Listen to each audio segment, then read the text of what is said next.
여러분 안녕하세요, 프로서디키입니다. 오늘은 LG G8 ThinQ에 대해서 리뷰해 보도록 하겠습니다. 이거 왜 안 하나 기다리신 분들이 많을 걸로 알고 있는데요, 좀 써보고 있었습니다. 지금 이제 3주째 쓰고 있는데요, 워낙에 이번에 특징적인 기능이나 그런 것들은 다른 분들이 리뷰를 너무 빨리 해주셔가지고 이미 다 알고 계실 거라고 생각하지만 살짝만 짚고 넘어가도록 하겠습니다. 이번에 G8 ThinQ를 받고 첫인상은 그냥 예전 폰하고 그렇게 다른지 모르겠다라고 생각을 했었어요. 워낙 사람들이 이 업그레이드에 대해서는 조금 둔감한 면들이 있습니다. 오랜만에 이제 예전 폰을 다시 만져보면 이게 확실히 업그레이드 됐던 거구나 라고 느낄 수 있는데, G8 ThinQ는 약간 그런 폰입니다. 이전에 G7 V40 때 있었던 기능들을 거의 다 수용하면서 추가적으로 몇 가지 특이한 기능들이 들어가긴 했는데, 예를 들어서 많은 분들이 이번에 가장 신기하게 생각했던 거는 이렇게 손바닥으로 정맥 인식해가지고 화면 잠금을 푸는 기능이죠. 풀렸네. 물론 그런 것들도 새 폰을 출시할 때 그런 특이점을 하나씩 만들어주기 위해서 넣는 거기도 하지만, 일단 G8 ThinQ는 기본기를 굉장히 탄탄하게 가지고 있으면서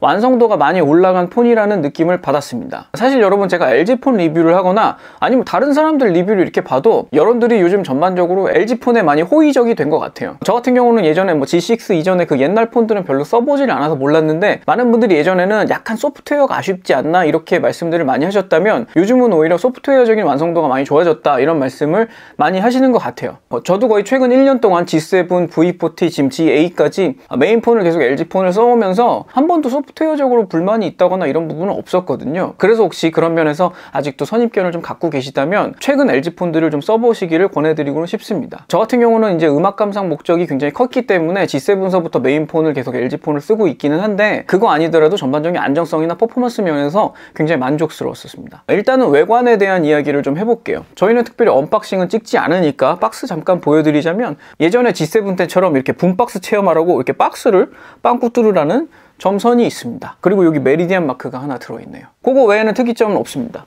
이번 G8 ThinQ에서 가장 특이점이라고 하면 카툭튀가 없다는 점이죠.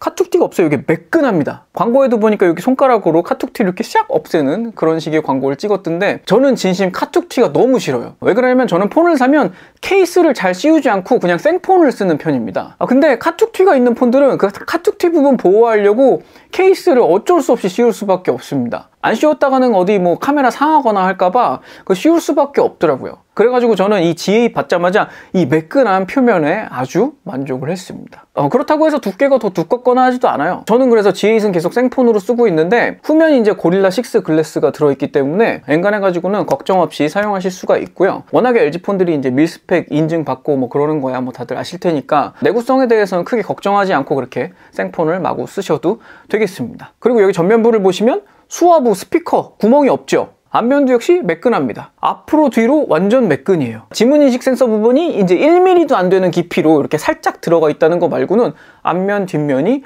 완전히 매끈합니다. 거기다가 심지어 색깔은 전부 유광이죠. 그래서 실물폰을 보시면 매끈하고 반짝반짝한 느낌이 듭니다. 어떤 분들은 너무 매끈해서 손에서 이렇게 떨어뜨리고 이러는 거 아니냐 하시는데, 이게 카툭튀 있다고 카툭튀에다가 이렇게 손가락 걸치고 쓰시고 이런 건 아니잖아요. 그런 건 전혀 아니고요. 저 같은 경우는 개인적으로 이제 유광보다는 무광을 좋아하긴 하는데, 유광폰이 아무래도 이렇게 지문이 많이 남고 하는 부분은 있으니까 그 점은 개인적으로는 좀 아쉬웠습니다. 그리고 한 가지 꼭 칭찬하고 넘어가고 싶은 게 있는데, 요새 LG 폰이 이 색상 하나는 진짜 기가 막히게 뽑는 것 같습니다. 지난번 V40 ThinQ의 그 무광 색상들도 굉장히 잘 나왔다고 생각했는데, 이번에 G8 ThinQ의 이 유광 색상들도 굉장히 잘 나왔더라고요. V40는 빨간색을 썼었으니까 그냥 G8은 파란색으로 쓰자 해가지고 G8은 파란색으로 했는데요, 파란색 굉장히 마음에 듭니다. 회장님 보시기엔 색상 어떠세요? G7하고 비슷한 거 아닌가요?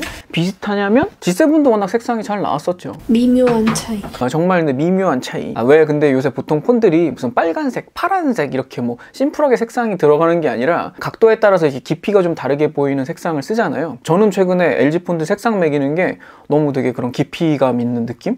되게 좋았어요. 자, 성능에 대한 이야기를 안 할 수가 없는데, 이전 세대 스냅드래곤 845 대비 855가 들어있죠. CPU 성능이 최대 45%나 빠르다는 기사를 봤습니다. 근데 실사용에서 스냅드래곤 845도 충분히 성능이 좋았었기 때문에 855로 올라갔다는 거에 대해서 크게 이제 성능을 체감하진 못하고 있었는데, 지금 제가 3주째에 접어드니까 일상적으로 예전 폰들에 비해서 전반적으로 확실히 스피드가 빨라졌다는 느낌도 있고, 그리고 체감상 배터리 효율이 좀 더 좋아진 게 아닌가 하는 느낌을 받고 있습니다. 시중에 아마 스냅드래곤 855 385를 탑재한 정식 출시된 폰이 또 있는지 잘 모르겠네요. 아무튼 현세대 모바일 CPU 중에서는 가장 최상위급이니까 스피드에 대해서는 전혀 걱정하실 필요가 없고요. 6기가 램, 128GB 저장 용량 갖고 있고 마이크로 SD카드로는 2TB까지 인식할 수 있습니다. 그리고 화면은 3120x1440 6.1인치 디스플레이, OLED 디스플레이를 쓰고 있는데요. 예전에는 G 시리즈는 LCD, V 시리즈는 OLED 이런 식으로 디스플레이로 구분하는 게 아니냐 하는 말씀도 있었는데 GA ThinQ에는 OLED 디스플레이가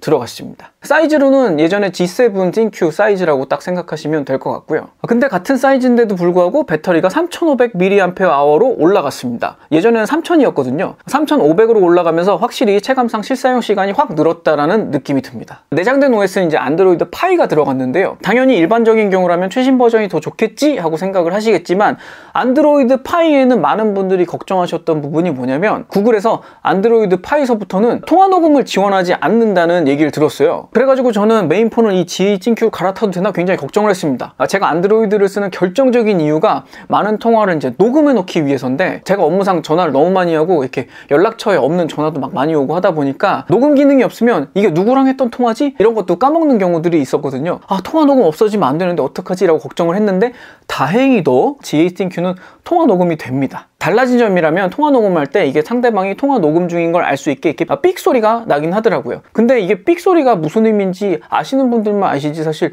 그냥 전화하다가 삑 소리가 나지 이렇게 생각하실 거는 같아요. 통화 녹음 안 되는 거 아니야? 라고 걱정하셨던 분들은 걱정하실 필요 없습니다. 나머지 부분들은 사실 실사용에서 그렇게 큰 차이를 느끼지는 못했어요. 왜 그러냐면 저 같은 경우는 바로 직전 폰이 V40 ThinQ였기 때문에 그 LG 스위치 앱으로 그냥 바로 이사를 했거든요. 쓰던 앱들도 100% 그대로 옮겨오고 통화하기로 문자기로 그런 걸 한 방에 다 그대로 옮겨왔기 때문에 전혀 새 폰에서 소프트웨어적으로 달라진 부분이라든가 이런 것들은 크게 체감하지는 못했습니다. 그리고 예전에도 여러 번 말씀드렸지만 이게 기본적으로 이제 앱 서랍을 사용하지 않는 LG 런처 기본 세팅이 저는 너무 마음에 들기 때문에 LG 런처 너무 직관적이고 좋습니다. 자, 이제 카메라를 볼까요? 이제 후면을 보시면 트리플 카메라, 전면을 보면 이제 뭔가 3개가 박혀 있는데 실제 광학 카메라는 하나입니다. 나머지 2개 구멍은 TOF 카메라라고 해가지고 하나는 적외선을 쏘는 거고 하나는 적외선을 수신하는 카메라입니다. 이게 적외선 쏘는 게 카메라에 잡히지 않아요? 적외선 쏘는 거 카메라에 안 잡혀?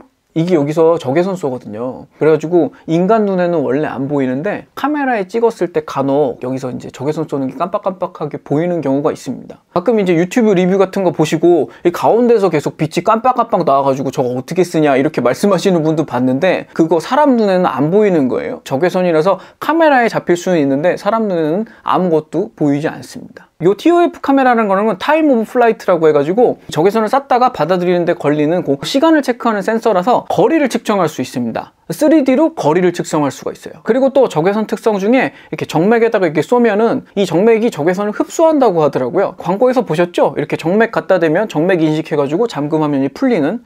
저 같은 경우는 이 정맥 인식 얘기 나왔을 때 너무 반가웠습니다. 회장님도 아시겠지만 제가 손가락이 맨날 지문이 지워지지 않습니까? 제가 기계를 하도 많이 만져가지고 손가락 끝에 살까지 자꾸 벗겨지고 지문이 자꾸 지워져요. 동사무소 가서 그 인감증명 뛸 때 이렇게 엄지손가락 찍고 하는 거 있잖아요. 저 거의 안 됩니다. 그런 상황이다 보니까 지문 인식할 때 맨날 잘 쓰지 않는 요 4번째 손가락이나 새끼손가락 이런 걸로 막 하고 그런 불편함이 좀 있었는데 정맥으로 인식하는 기술이 탑재됐다고 해가지고 아마 제가 제일 반가워했을 것 같습니다. 그래가지고 저는 정맥 인식 잘 쓰고 있어요. 근데 이 정맥 인식의 단점이라면 이게 적정 거리가 있습니다. 거리가 한 요 정도 되는데요. 요 거리에 딱 가가지고 스탑 시키는 게 요거 좀 익숙해질 필요가 있습니다. 이게 처음에 사람들 해보라고 하면 너무 가까이 하거나 너무 멀리 하거나 아니면 요 위치를 잘 못 맞추거나 저는 이제 3주쯤 되니까 이제 대충 요 거리에서 딱 하면 되겠구나 이게 어느 정도 익숙해져가지고 이제는 바로바로 열고 있습니다. 그래가지고 차량 운전할 때 이렇게 거치대에 걸쳤을 때 이렇게 쓱 손 갖다 대가지고 열거나 하는 식으로 유용하게 잘 쓰고 있어요. 손이 없는 사람은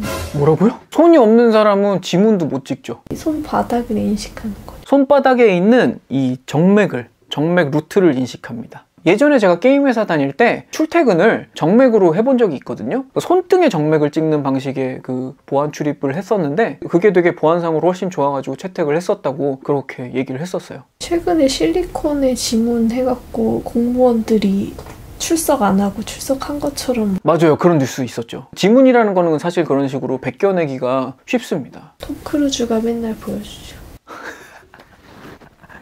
그쵸. 미션 임파서블 같은 데 보면 이렇게 지문 훔쳐가지고 정맥은 훔칠 수가 없습니다. 어떤 분이었는지 댓글에 그런 거 봤어요. 그럼 손목을 잘라서 훔쳐가지 않겠냐 했는데 손목을 잘라서 훔쳐가면 이게 피가 다 빠지니까 정맥 안 되죠. 그러니까 이게 보안상으로는 확실히 더 우월한 방법인 거는 맞는 것 같습니다. 근데 살짝 아쉬운 점이 있다면 이 정맥 인식 속도가 아직은 지문만큼 빠르지 않아요. 살짝 1초 정도 걸려요. 갖다 대고 잠깐 멈칫하고 탁 열려요. 그 속도가 살짝 아쉽긴 합니다. 자, 카메라 얘기하다가 갑자기 이쪽으로 얘기가 빠졌는데, 카메라 얘기를 살짝 다시 하자면 이 트리플 카메라는 이전에도 있었던 거기 때문에 이번에 특별히 광고하진 않더라고요. 뭐 트리플 카메라, 트리플 샷 이런 것들은 이전에 굉장히 좋게 잘 썼고, 경우에 따라서 이렇게 렌즈 바꿔가면서 가깝게 당겨서도 찍고 멀리도 찍고 뭐 보통으로도 찍고 이렇게 다양하게 활용을 했었는데, 아무래도 화질상 망원 카메라는 화질이 살짝 빠져요. 그거 외에는 다양한 화각을 쓸 수 있다는 점은 여전히 트리플 카메라의 장점이기도 한데, 이번에 GA-ThinQ에서 스냅드래곤 855를 탑재하면서 가능해진 기능이 있습니다. 동영상 아웃포커스가 됩니다. 동영상 아웃포커스가 실시간으로 돼요, 회장님. 일반적으로 요즘 듀얼 이상 카메라를 갖고 있는 폰들은 인물 사진 모드라고 해가지고 이렇게 사람 이렇게 아웃라인 따가지고 바깥이 이제 아웃포커싱 되는 효과가 있잖아요. 그게 사진에서만 가능했죠. 동영상은 안 됐었죠. 근데 동영상이 됩니다. 그게 동영상이 돼요. 그게 사실 여러분 어떻게 따지고 보면 스냅드래곤 855가 되면서 바뀐 가장 큰 부분이 아닐까 하는 생각은 드네요. 이 소프트웨어적으로 이 아웃라인 인식해가지고 진짜 bokeh가 확 되는 거죠. 이거 대단한 겁니다. 회장님, 이거 대단한 겁니다. 그렇군요. 제 친구가 만든 겁니다. 대단합니다. LG 카메라 담당이 제 친구입니다. 근데 이놈이 좀 더 기술적인 내용 알려달라고 했더니 대회비라고 안 알려준대요. 물론 조만간 다른 회사도 따라서 이 기능을 만들긴 하겠지만, 어쨌든 이 GA-ThinQ의 동영상 아웃포커싱 기능은 현재로서는 굉장히 독보적인 기술이라고 할 수 있겠습니다. 사실 예전에는 제가 폰 카메라에 별로 크게 관심이 없었거든요. 근데 요새 아기를 찍기 시작하면서 폰 카메라에 관심이 굉장히 높아지고 있습니다. 요거 아기 찍을 때도 동영상 아웃포커싱 넣어서 이렇게 찍으면 아기만 이렇게 잘 나와요. 배경은 날아갑니다. 이렇게 집이 좀 지저분할 때가 있잖아요. 집이 지저분해서 배경을 보여주기 싫은데 아기만 찍고 싶을 때, 그럴 때 아주 좋더라고요. 자, 그럼 TOF 카메라에 대해서 좀 더 얘기해보자면, 제가 이 부분에 관심이 많기 때문에, TOF 카메라는 아까 말씀드렸다시피 정맥 인식 기능도 하지만 이번에 그 에어모션이라고 해가지고 이렇게 공중에서 이렇게 조작을 할 수 있는 기능이 들어갔습니다. 자, 에어모션은 이렇게 손바닥을 앞에다 갖다 대게 되면은 얘가 손바닥을 인식해가지고 이렇게 바가 뜹니다. 바가 뜬 상태에서 손을 한 요 정도 거리로 딱 띄우면 돼요. 생각보다 이 거리가 좀 멉니다. 어떤 분들은 이렇게 손가락을 너무 가까이 대고 이거 왜 안 되지 하시는 분들 계신데, 생각보다 거리를 좀 멀게 잡으셔야 돼요. 자, 요 정도 거리를 띄워야 에어모션이 작동이 되고요. 이렇게 보면은 화면상에 제 얼굴하고 손가락들이 인식이 됐네요. 앱은 두 가지 실행을 지정해 놓을 수가 있어요. 이건 사용자가 지정을 할 수 있는 거라, 저 같은 경우는 왼쪽으로 보내면 타이달, 오른쪽으로 보내면 유튜브, 이렇게 설정을 해놨습니다. 자, 그래서 유튜브 실행을 해보겠습니다. 그러면 유튜브가 떴는데, 이 유튜브가 뜬 상태에서 다시 에어모션을 잡으시면 볼륨을 조절할 수 있는 UI가 뜨죠. 볼륨 조절은 이렇게 왼쪽 오른쪽으로 돌리면 생각보다 굉장히 스무스하고 빠르게 잘 움직입니다. 에어모션도 숙달 기간이 필요해요. 저 역시 처음에 이게 막 거리도 못 잡겠고 이래가지고 굉장히 헤맸던 기억이 있습니다. 그냥 지금은 적당히 이렇게 쓱 하면은 바로바로 잘 뜨게 돼 있는데, 저도 처음에는 굉장히 헤맸습니다. 그리고 이 에어모션 상태에서 손가락 오므리면 화면 캡처 되고요. 뭐 그런 몇 가지 기능들 굉장히 편리하게 사용하실 수가 있고요. 저 같은 경우는 워낙에 차 타고 다니면서도 항상 음악을 뭐 폰으로 틀어놓고 하기 때문에 뭐 에어모션을 이렇게 조작을 하거나 하는 것들이 굉장히 좀 편리했습니다. 물론 이제 차량 핸즈프리를 쓰면 뭐 차량 핸들에 있는 버튼을 사용하시면 되겠지만, 저 같은 경우는 이렇게 한쪽 이어폰으로 통화하고 뭐 할 일도 있기 때문에 요거 굉장히 잘 썼습니다. 이게 생각보다 익숙해지면 운전할 때 이렇게 보지도 않고 이렇게 하거든요. 자, 이제 여러분들이 저한테 가장 궁금해하시는 이 사운드에 대한 이야기를 좀 해보도록 할게요. 이번에 기본적으로 GA-ThinQ가 여기 스피커가 사라졌잖아요. 화면이 소리를 냅니다. 이해가 안 가네요.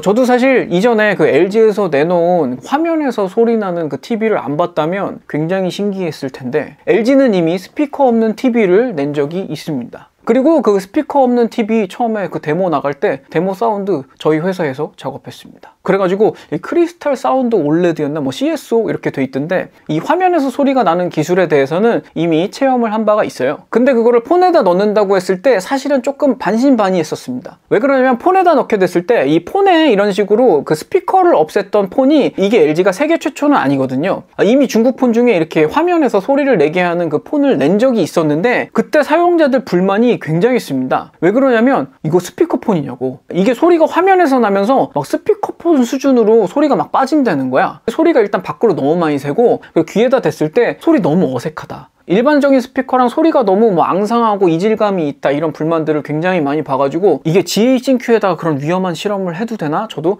굉장히 걱정을 했었어요. 근데 막상 실제로 사용을 해보니까 처음에는 깜짝 놀랐어요. 처음에는 깜짝 놀랐던 이유가 원래 전화가 스피커가 요 끄트머리 자리에 있잖아요. 그래가지고 이 끄트머리 자리에 귀를 딱 대면 이상하게 감이 멉니다. 이게 그럴 수밖에 없는 게 이 디스플레이를 진동판으로 써가지고 소리를 내는 거니까 소리의 그 근원지가 요 끄트머리가 아니고 살짝 아래로 내려와 있습니다. 그래가지고 예전에 요 끄트머리에 스피커 있는 폰 쓰시던 때 생각하시고 요 끄트머리에 대면 감이 당연히 멀 수밖에 없어요. 그래서 살짝 귀를 요 화면의 안쪽으로 이렇게 살짝 아래쪽으로 대셔야 제대로 된 소리를 들으실 수가 있는데, 이전에 그냥 스피커 달린 폰 쓸 때랑 그렇게 큰 차이 없습니다. 거의 저한테 들려오는 소리는 거의 그대로예요. 그리고 밖으로도 소리가 많이 들리냐면 그냥 일반적인 핸드폰 쓰실 때하고 비교해서 거의 차이 없는 수준입니다. 그리고 이번에 GH-INQ에도 붐박스 스피커가 역시 들어있습니다. 그러니까 화면에서도 소리가 나고 붐박스 스피커에서도 소리가 나요. 근데 둘을 각각 키거나 끄거나 할 수는 없게 돼 있어요. 살짝 아쉬운 점이 이 붐박스 스피커를 꺼버릴 수 없다는 게 저는 개인적으로 좀 아쉽더라고요. 왜냐하면 이 붐박스 스피커가 따로 꺼지지 않는다는 것 때문에 이 스테레오의 중심이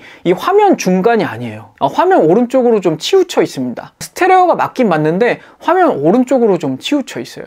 물론 이 핸드폰 화면을 코앞에 두고 정가운데를 정확히 맞춰가지고 이렇게 왜 오른쪽으로 소리가 쏠려있지? 뭐 그러실 분들은 별로 없으실 것 같기는 한데, 뭐 그렇다고 해도 쏠린 건 쏠린 거죠. 좌우 밸런스가 살짝 오른쪽으로 치우쳐 있다는 거는 제 입장에서는 굉장히 좀 아쉬운 부분이었었습니다. 아주 정확하게 가운데를 맞출 수는 없지만 이 유튜브에 있는 스테레오 테스트를 한번 틀어볼게요.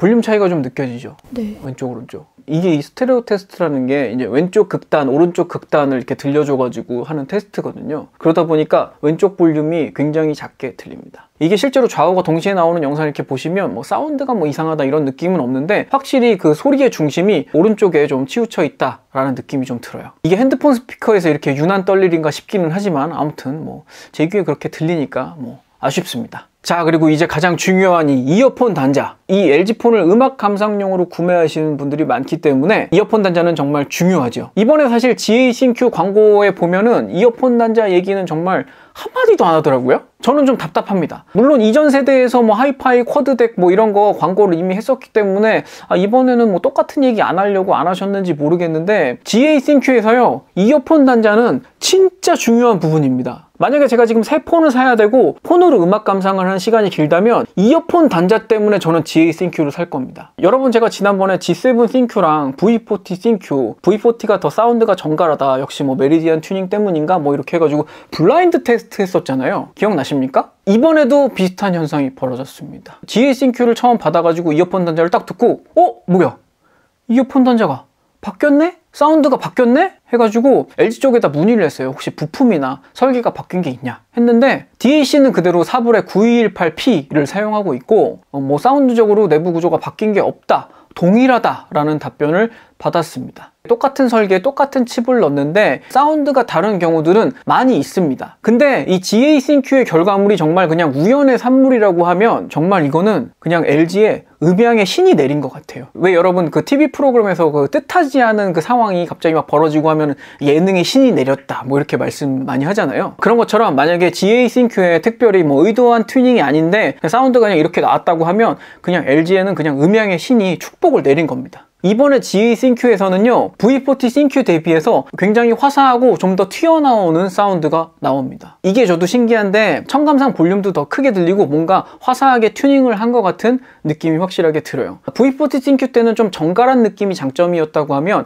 이번에 GH-INQ에는 굉장히 그 활력 있는 느낌? 굉장히 화사한 느낌이 들게 됐어요. 근데 아무것도 안 했는데 이렇게 됐다고 하니까 진짜 신기한 노릇이죠. 누가 장난치는 거 아닙니까? 진짜 누가 장난치는 게 아닌가. 혹시 내가 이 받은 폰이 뭔가 제 것만 특별하게 튜닝을 해서 주신 건가 해가지고 여쭤봤는데 그건 아니라고 하더라고요. 그래가지고 오늘도 이게 기분 탓인지 진짜인지 블라인드 테스트 한번 해보도록 하겠습니다. 자, 제가 이 V40 싱큐하고 GA 싱큐의 사운드적인 그 화사함의 차이를 두 폰을 동일하게 세팅을 해놨어요. 아무런 부가 기능 켜지도 않았고 디폴트로 똑같은 볼륨으로 똑같은 타이달에서 똑같은 곡을 듣도록 하겠습니다. 헤드폰도 뭐 고가의 뭐 특별한 헤드폰 아니고요. 그냥 제가 폰으로 음악 들을 때 자주 사용하는 헤드폰을 사용하도록 하겠습니다. 회장님, 두 폰 다 볼륨을 65로 틀어주면 될 것 같아요. 볼륨을 65로 틀어주세요. 자, 됐고요. 그 노래 1분 근처를 틀어주세요.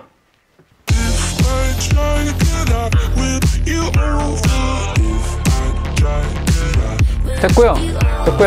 비교를 위해서 다른 폰 틀어주세요. 방금 튼 거랑 다른 폰. 볼륨은 65로 틀어주세요.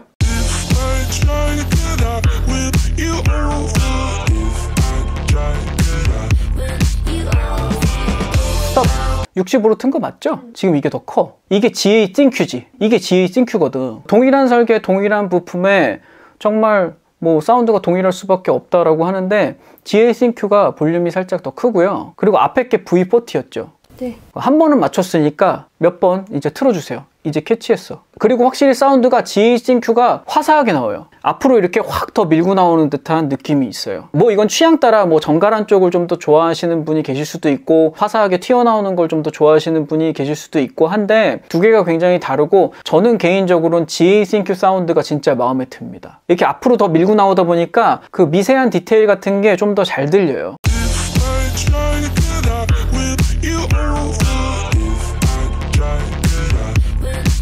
GA 싱큐 또 뭐 랜덤하게 또 틀어줘요.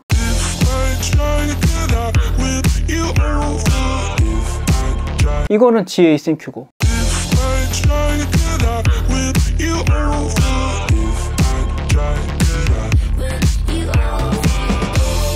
이건 V40죠? 네. 그만할게요. 코 빨리. 아씨. 안대가 너무 타이트합니다. 몰라. 그 사이에 머리가 자랐나 보죠. 안대 너무 타이트해요. 코 아팠어요. 아무튼 여러분 굉장히 확연하게 차이가 느껴지는 정도였고 그리고 제가 그냥 굉장히 그 평범한 그냥 폰에서 항상 사용하는 그 헤드폰을 썼거든요. 근데 조금 고급 이어폰으로 들으시거나 하면은 차이가 더 명확하게 들릴 것 같습니다. 사운드는 혹시 참고가 되실 수 있도록 녹음해가지고 여러분한테도 들려드릴 테니까 한번 들어보시고요. 뭐 어떤 분들은 좀 더 정갈한 V40를 선호하시는 분들이 계실 것 같고 아니면 또 이렇게 화사한 맛은 뭐 가요나 팝 같은 거 들을 때 기분이 굉장히 또 좋기도 하니까 GA 싱큐를 선호하시는 분도 계실 것 같습니다. 근데 개인적으로 요 GA 싱큐의 요 튜닝 상태라고 하면은 웬만한 그냥 저가형 DAP들은 따로 구매를 안 하셔도 될 것 같을 정도로 출력이 굉장히 좋았어요. 그래가지고 제가 음향의 신이 내린 거 아니냐 이런 표현을 해봤습니다. 요 GA 싱큐에 대해서 개인적인 총평을 하자면 저는 이전 세대의 LG 폰보다 완성도가 더 높아진 물론 이제 외관적으로도 그렇고 소프트웨어적으로도 그렇고 뭐 이런 이어폰 출력이나 여러 가지 방면에서 완성도가 확실히 높아진 LG 이제 플래그십 폰이 아닌가라는 생각이 들었고요. 뭐 여기 TOF 카메라라든가 뭐 동영상 아웃포커스라든가 부가적으로 들어간 신기능들도 중요하지만 성능이 좋고 뭐 배터리 효율 좋고 여러 가지로 폰이 할 수 있는 기본기에 충실하면서 가격도 괜찮습니다. 저는 요새 다른 회사 핸드폰들이 이제 뭐 100몇십만 원 우습게 가지 않습니까? 예. 근데 그 와중에 굉장히 가격도 착하게 나와가지고 실제 구매가는 플래그십 폰 치고는 꽤 저렴하다라고 느끼실 수 있을 것 같은 그런 가격이 나올 것 같아요. 뭐 여러분 출시가보다 뭐 카드 할인이든 무슨 할인이든 할인 받아가지고 구매를 많이들 하시잖아요. 그러다 보니까 실제로 체감 가격은 이 가격에 플래그십 폰을 살 수 있어? 라는 그런 느낌이 들 것 같습니다. 그리고 이번에도 역시 명실상부한 그 음감용 폰으로는 최고입니다. 저 같은 경우도 요새 많은 비율로 이제 스트리밍 음원을 듣는 경우가 많거든요. 뭐 유튜브 뮤직을 듣든 뭐 타이달을 듣든 여러 가지 이제 스트리밍으로 듣는 경우가 많은데 음악 좋아하시는 분들한테는 정말 강력하게 추천드리고 싶은 폰이기도 하고요. 뭐 꼭 그게 아니더라도 뭐 전반적으로 플래그십 폰의 뭐 가성비를 얘기한다는 게 좀 웃기긴 하지만 굉장히 가성비가 좋은 플래그십 폰이라고 하겠습니다. 자, 안 그래도 저희 프로듀서DK 네이버 카페에 제 리뷰 보고 나서 음감용으로 요 GA 구매해야겠다고 빨리 리뷰 좀 해달라는 분들이 좀 계셨는데 여러분 음악은 GA 싱큐로 들으세요. 오늘 방송도 유용해 보셨으면 구독과 좋아요 부탁드리고요. 네이버 카페 프로듀서DK 네이버 카페도 많은 방문 부탁드리겠습니다. 저는 다음 방송에서도 찾아뵙도록 하겠습니다. 지금까지 프로듀서DK였습니다. 감사합니다.